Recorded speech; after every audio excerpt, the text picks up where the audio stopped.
කොහොමද යාළුවනේ? අද දේවාලේ වැඩ කළා මට දැන් තමයි ටිකක් නිදහස් වෙලාවක් ආවේ. මේ එක්කෙනෙක් උඩින් කමෙන්ට් එකක් දාලා තියෙනවා දේවාලේ හරි ඉදුරයි කියලා. අනේ මෝඩ කතා කියන්න එපා. ඔයාලා දෙයියෝ ගාවට එන්න ඕනේ. නැත්තම් මට මැසේජ් එකක් දාන්න නැතුව දෙයියෝ යාළුවා ගාවට එන්නේ නැහැ. ඔයාලා ඇවිල්ලා දෙයියන්ගේ පාමුලට එන්න. මෙතන තියෙන හාස්කම් ගැන මම එහෙම ඔයාලට එහෙම කියන්න යන්නේ නැහැ. මේක ඇවිත් බලන්න. දැන් මම තව දෙයක් කියලා තිබ්බා මගේ දේවාලෙට එද්දී 20 කොළ 50 කොළ 10 කාසි රුවානේ 500 කොළවත් ගේන්න එපා දෙයියෝ බාර ගන්නෑ. ආලා එද්දී 10 කොළේ ඉඳන් තමයි ගේන්න ඕනේ. දැන් මේ පැත්තේ කියන්නේ මේ TikTok එකේ ඉන්න මහ මෝඩ මිනිස්සු ටිකක්. මෝඩ ප්‍රශ්න අහනවා මම නම් ඒවට සැලෙන්නේ නෑ. මම පෙරේදා ලයිව් අපේ දේවාලට කිව්වා. ඔය එක මිනිස්සු මට මඩ ගැහුවට මම නම් ඒව ගණන් ගන්නේ නෑ. ඔයාලා එන්න ඇවිත් බලන්න හාස්කම් දැක ගන්න.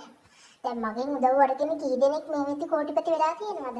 දැන් සමහරව අහනවා මගෙන් ඇයි මට කෝටිපතියක් වෙන්න බැරි? ඇයි මේ ගිෆ්ට් ඉල්ලන්නේ අනම්මන? දෙයියෝ එවන පණිවිඩකාරයෙක් විතරයි මම. මම දෙයියන්ගේ මේ නිකන් පොඩි ගනුදෙනුකාරයෙක් විතරයි ඔයාලා ගාවට දෙයියෝ මාව වෙපන. ඉතින් ඔයාලා මේ ඒව ප්‍රශ්නයක් කරගන්න එපා. ඒක දෙවියෝයි මායි බලා ගන්න මට. මොකද දෙවියෝ මායක සෑහෙන මාලයක් සම්බන්ධ වෙනවා. දෙවියෝ මට දවස් 3-4 වතාවක් කතා කරනවා. දැන් මගේ ඥාතිය වුණත් වැඩ කරන්නේ දෙවියෝ කියන විදිහට. තේරෙනවද? දැන් මම ඔයාලට තව විශේෂ කාරණාවක් කියන්න ගත්තා. අපි ලොකුවට පිළිමයක් හදනවා. ඒ පිළිමෙට ඔයාලා හැමෝම පුළුවන් නම් 50000 ගාන දාන්න. මම account number එක මගේ මේ inbox ඇවිල්ලා ඉල්ල ගන්න. මම දාන්නම්. බොරුවට කරන උන්ට නම් මම දන්නේ දෙවියෝ මොන දඬුවමක් දෙයිද කියලා. මෙතන තියෙන හාස්කම් දන්නේ නැතුව කට කියවන උන්ට දෙවියෝ මොන දඬුවමක් දෙයිද කියලා මම දන්නේ නෑ.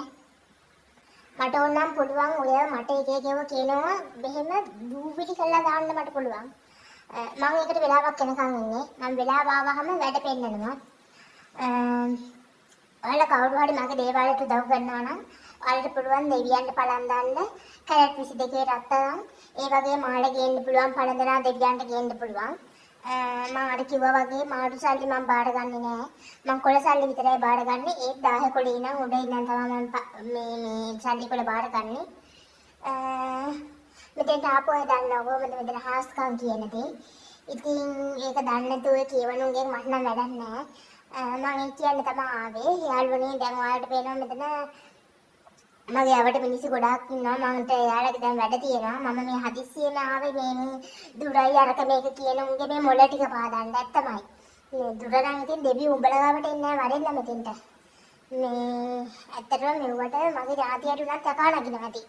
ඉතින් තව කෙනෙක් අහලා තිබ්බා මම මේ සිහියෙන් ඉන්නේ මේ ඥාතිය වුණාම අරක මේ කියනක සිහියෙන් බං ඉන්නේ මෝඩ කතා අහන්න බෑ. ලංකාවේ සෙනඟ මෙච්චර හොඳ බං සිහියෙන් ඉන්නේ. සිහියෙන් ඉන්නේ. ඌව බලා ගන්න මෙතෙන් දෙන්න මට උත්තර බඳින්න වෙලාවක් නෑ.